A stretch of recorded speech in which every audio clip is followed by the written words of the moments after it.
non, Si tu avais 80 ans, qu'est-ce que tu dirais à tes petits-enfants? Profitez.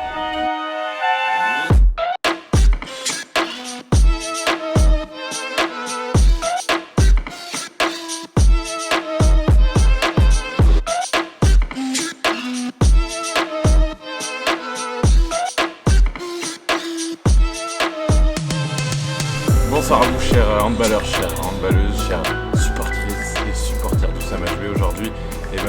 Bienvenue à vous sur cette nouvelle vidéo, nouveau concept. Aujourd'hui, on reçoit donc un invité de marque. On reçoit un petit peu un joueur du Sam HB qui évolue en National 2, donc dans l'équipe du Saint-Étienne Handball. Aujourd'hui, j'ai l'honneur et le privilège d'accueillir parmi nous et de vous présenter un peu le joueur, mais aussi le coach. Et même, je dirais même le papa de cette équipe, donc spécialiste de ce qu'on pourrait appeler le 1 contre 1 crié dans l'espace externe. Il est pour nous un exemple de gentillesse et de générosité, également maître dans l'art de jouer avec les règles. Il parcourt les gymnases pour s'adonner à une de ses plus grandes passions, la troisième mi-temps. C'est un ourson au grand cœur, c'est un joueur qui aime la pression et le saucisson. Un altiligérien prêt à mouiller le maillot pour obtenir victoire, guérisseur par les plantes, embouteillé aux bûcherons sans hache et aux origines douteuses. Attention, Bonsoir. je vous présente, chers amis, l'homme qui m'a tiré les larmes avec sa quête toujours plus ardue, cette recherche incessante, cette difficulté, cette redécouverte, que dis-je, cette découverte, cette épopée victorieuse. Et on enchaîne, achevé par la quête du Saint Graal des amateurs de houblon, le six-pack.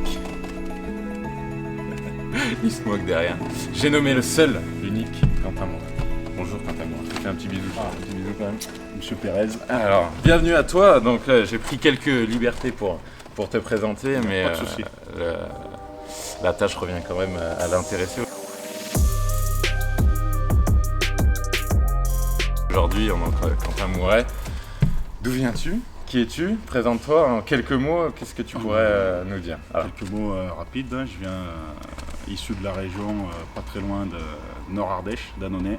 ouais. Puis j'ai évolué après au niveau du hand par le pôle espoir, centre de formation où j'ai pu après partir un petit peu dans le sud à Nîmes pour revenir un petit peu après plus tard sur Grenoble et ça fait bientôt 3 ans que je suis sur Saint-Étienne.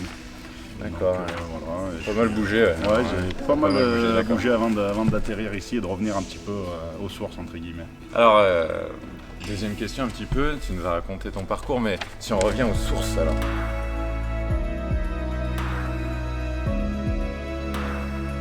Pourquoi le hand?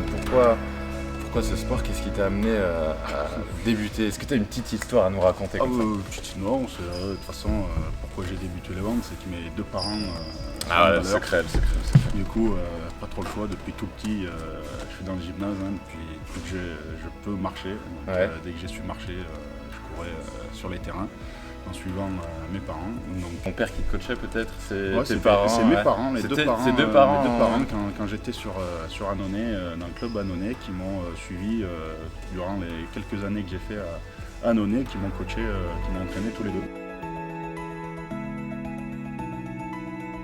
Et si je reviens un peu sur ton rôle au sein du SAM, alors tu es joueur, mais pas que, si je puis dire. Non, je suis aussi éducateur au sein du club. Donc, Ouais. je m'occupe des équipes jeunes, voilà, je m'occupe un petit peu du club. Donc, j'ai la section sportive par exemple. Je m'occupe d'une équipe, les moins 18 Europe, puis tout ce qui est stage pour les jeunes et tout ce qui va aussi dans la vie d'un club. Quels sont un peu tes rituels d'avant-match, si tu peux nous en parler un petit peu? Oula, mais ça, de toute façon, Il y en a plusieurs. Ah, il y en a beaucoup. beaucoup. Hein. Il y en a certains Parle-nous de qui- ce maillot blanc sous le. Ah, sous ça, le- non, sous ça le remonte, t-shirt. Ça remonte à quoi ça remonte à longtemps. Hein. Je pense que ça devait être les époques à Nîmes où j'ai commencé bizarrement en hiver à avoir froid, donc rajouter une couche supplémentaire. Ça Et, vient de rien en fait, une anecdote qui vient de rien. Ah ben ouais, non, mais ça dure, et puis ça a dû rester. Et Ouais. au final, sur le coup, j'ai dû faire un bon match. Et du coup, après, psychologiquement, je Ouais. me suis dit peut-être que si je le porte à chaque fois, je serais bon à chaque fois. Et Malheureusement, résultat, c'est pas toujours le cas, mais Mais il est toujours là. Putain, super. On sait jamais. Tu pourrais nous raconter une petite anecdote de vestiaire, je sais pas si c'est au SAM, je sais pas si c'est dans tes années antérieures, mais est-ce qu'il y a quelque chose qui pourrait, qui te fait encore sourire, ou qui t'émeut, ou qui te fait un petit quelque chose quand tu y repenses? Moi c'est un truc tout bête, hein, mais c'est les apéros dans le vestiaire, les veilles de match. Ah ouais, voilà. Les veilles de match. Les veilles de mais match. Ça, c'était pas ici, ça faut préciser parce que sinon on va se faire. C'était à Grenoble, à l'époque où j'étais à Grenoble, on avait l'habitude, chaque joueur, chacun son tour, chaque semaine, payer à bouffer, payer l'apéro les vendredis soirs. Ouais. Donc veille de match, et c'est quelque chose qui m'est resté, et même encore maintenant, j'aime bien le vendredi soir rentrer chez moi et prendre une petite bière veille de match. Voilà, c'est des petites choses qui restent. Bon, et ben, de ton pire ou ton meilleur souvenir? Est-ce que tu as un pire ou tu as un meilleur souvenir au handball? Ouais. Tu peux nous le partager? Des pires souvenirs. Il y en a plusieurs. J'en ai un ou deux. J'en ai deux qui viennent en tête là tout de suite. À l'époque où j'avais la chance d'être à Nîmes, de faire partie entre guillemets de l'équipe 1, un jeune joueur. Bon, je passais mon année à m'entraîner avec eux et je passais mes matchs assis sur le banc. Mais c'était une belle expérience qui s'est soldée une année par la descente en D2. Donc ça, voilà, c'est quelque chose qui fait plaisir. C'est sûr. Et également une descente qui a été dure aussi, c'est la descente avec Saint-Etienne de N1 à N2, qui a fait pas mal. Et le meilleur souvenir alors, pour rattraper un peu ça? Le meilleur souvenir, c'est tout ce qu'on vit, tout le plaisir qu'on passe sur les terrains, les week-ends, les déplacements, voilà, les soirées avec les copains. Surtout les soirées avec les copains. Toute cette ambiance du sport collectif, avec les belles valeurs qui sont transmises à travers notre sport, donc je trouve ça super.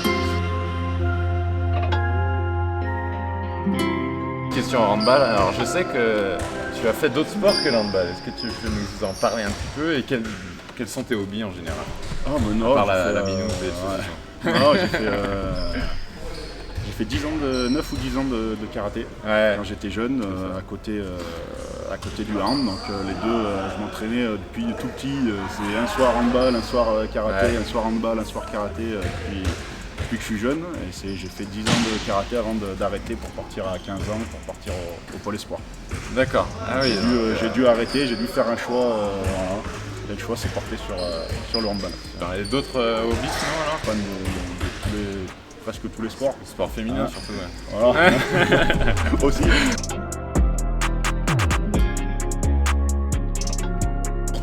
Tu peux nous dire, quand t'as mourrais en 3 mots, ce serait lesquels? Oh putain. Pas facile.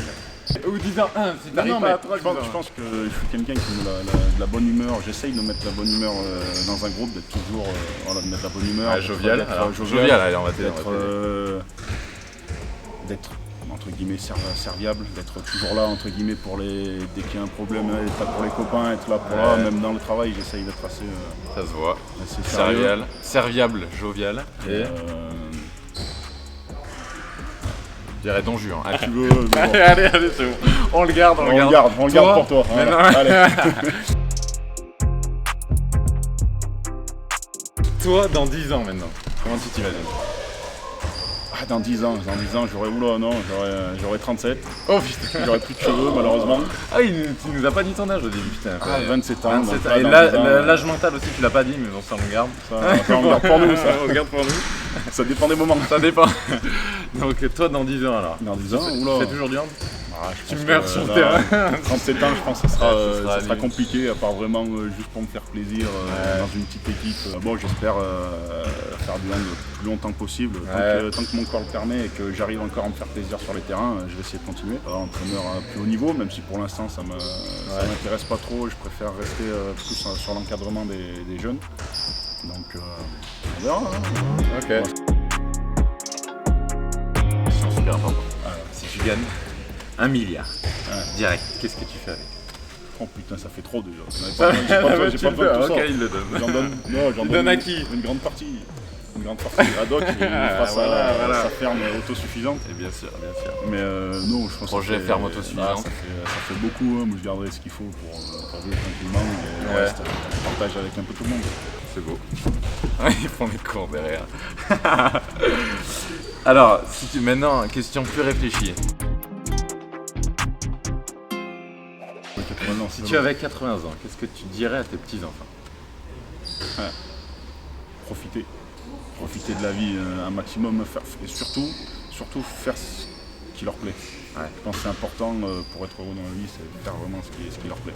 Quoi que ce soit, mais je pense que Faire ce qui leur plaît. C'est un exactement, beau je pense que message. c'est la réussite, c'est une bonne manière de réussir sa vie, je pense. Ouais, ça. Qu'est-ce que tu dirais à une personne qui veut se mettre au hand? Oh putain, allez-y, foncez. Oh putain, allez-y les Non, gars. foncez, Putain, on attend que vous, c'est ça? Le sport collectif, ça apporte beaucoup. Ouais. Pour moi, ça apporte beaucoup de choses, un sport collectif, et les valeurs du hand sont des valeurs. Ça fait beaucoup grandir. Ouais, c'est exactement. Ça fait beaucoup grandir, il y a top, voilà. de grosses valeurs humaines. Exactement. Donc on arrive à cette fin d'interview, même si elle a été un peu plus longue que prévu, je l'ai un peu harcelé de questions. Un dernier mot sur le match de, pas cette semaine, mais la semaine prochaine alors. Eh ben, venez nombreux, on vous attend nombreux pour venir nous supporter. On a une grosse saison à faire cette année, donc on espère vous voir très nombreux au stadium Pierre Mézenal, le Bardo, pour nous encourager. Donc on aura besoin de vous. Super. Donc venez, on vous attend. On vous attend, ouais, on fait ça aussi pour ça. Donc aujourd'hui, première interview avec Quentin Mouret. Quentin Mouret qui va nous donner le prochain intervieweur. Normalement c'est Et je désigne Hugo Filleux. Hugo Filleux. prochain. Donc Hugo Filleux désigné. Si vous avez quelques petites questions à lui poser, mettez-moi ça en description sur YouTube, sur Instagram, je regarderai et j'adapterai un petit peu cette interview avec vous. Sinon on se laisse là-dessus, j'espère que ça vous a plu et on se dit quoi? On se dit à bientôt. À bientôt à tous. Bon match.